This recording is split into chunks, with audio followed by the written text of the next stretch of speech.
Hola, soy Carla Daniela Vázquez y en este video les voy a explicar sobre la ventilación pulmonar. Como primer término tenemos que la ventilación pulmonar es básicamente el proceso de intercambio gaseoso en el cuerpo o también llamado respiración. Este contiene tres pasos básicos. El primero, que es la ventilación pulmonar o respiración, se refiere a la inspiración y la expiración de aire, que va a producir el intercambio de aire entre la atmósfera y los alvéolos pulmonares.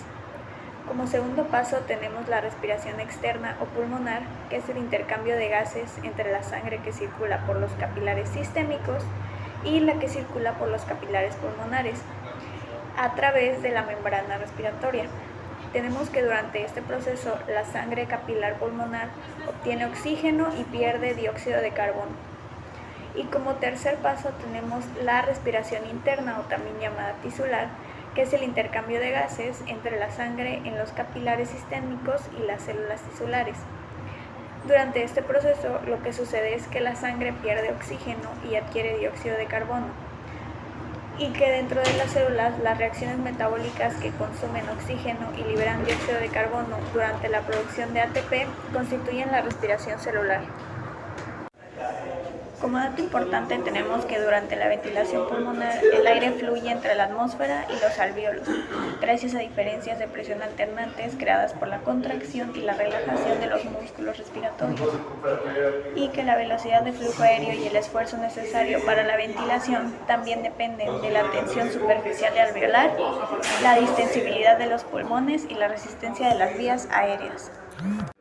Ahora hablaremos sobre los dos movimientos ventilatorios que existen. El primero es la inspiración, que básicamente es el ingreso de aire en los pulmones o también llamada inhalación. Tenemos que antes de cada inspiración, la presión del aire dentro de los pulmones es igual a la presión atmosférica. Y para que el aire ingrese en los pulmones, la presión dentro de los alvéolos debe ser menor que la presión atmosférica, y que esta condición se logra a través del aumento del tamaño de los pulmones. Las diferencias de presión provocadas por los cambios en el volumen de los pulmones obligan al aire a entrar en ellos durante la inspiración y a salir durante la expiración. Para poder inspirar, los pulmones deben expandirse, lo que va a aumentar su volumen y disminuir su presión por debajo de la presión atmosférica. El primer paso para la expansión de los pulmones durante la inspiración normal requiere la contracción de los músculos inspiratorios principales, es decir, el diafragma y los intercostales externos. Y el músculo inspiratorio más importante que tenemos es el diafragma, que es un músculo esquelético cupuliforme que forma el piso de la cavidad torácica. Como segundo movimiento tenemos la expiración, que es la expulsión de aire, que también puede depender del gradiente de presión, pero en este caso en la dirección opuesta, es decir, que la presión en los pulmones es mayor que la presión atmosférica. Y que a diferencia de la expiración normal es un proceso pasivo porque no involucra contracciones musculares, sino que el resultado del retroceso elástico de la pared del tórax y los pulmones, que tienen una tendencia natural a recuperar su forma original después de expandirse. Tenemos que la expiración comienza cuando los músculos inspiratorios se relajan, es decir, cuando el diafragma se relaja, su cúpula asciende a causa de su elasticidad. Cuando los músculos intercostales externos se relajan, las costillas descienden. Estos movimientos disminuyen los diámetros vertical, lateral y anteroposterior de la cavidad torácica, lo que a su vez reduce el volumen pulmonar. Luego, la presión alveolar aumenta hasta alrededor de 762 milímetros de mercurio, y que en ese momento el aire fluye desde el área con mayor presión en los alvéolos hasta el área con menor presión, que es la atmósfera.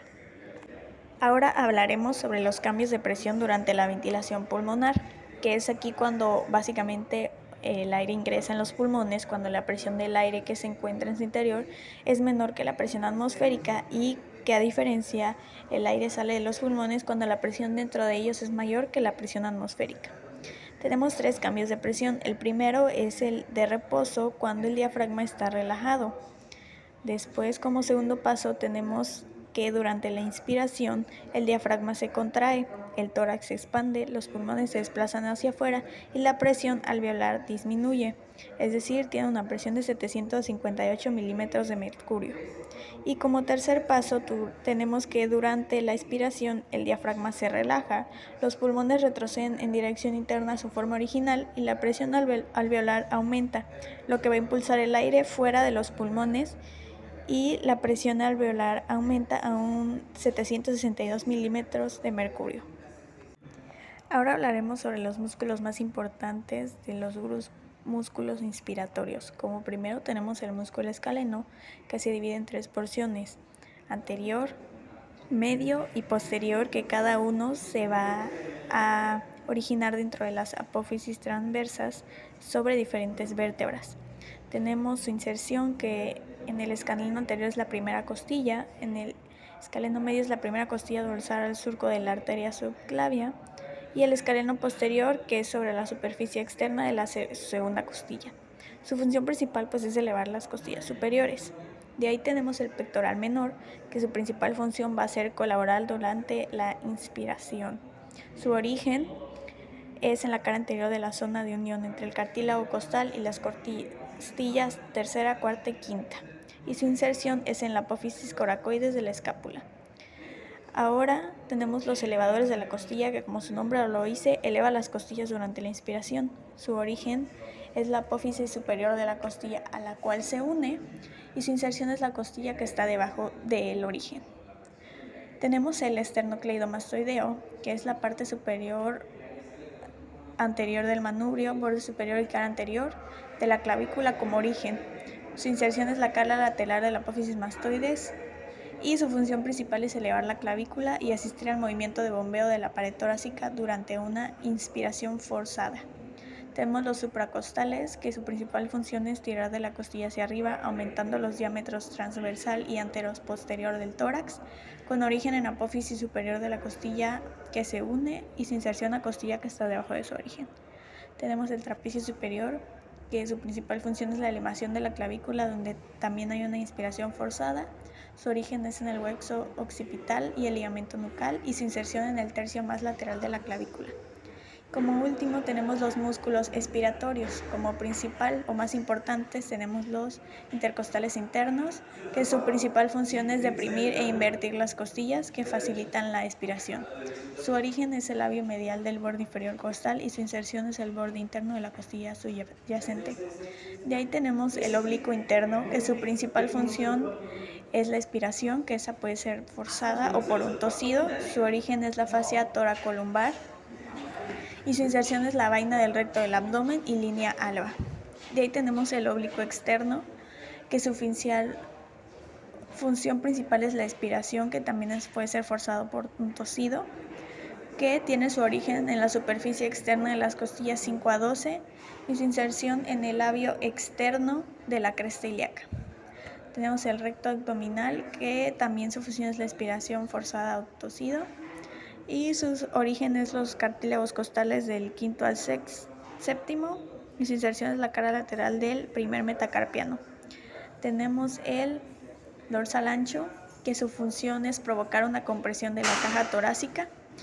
Su origen son los apófisis espinosas de las vértebras T7 a T12, la fascia toracolumbar, cresta ilíaca y costillas de la novena a la 12ª.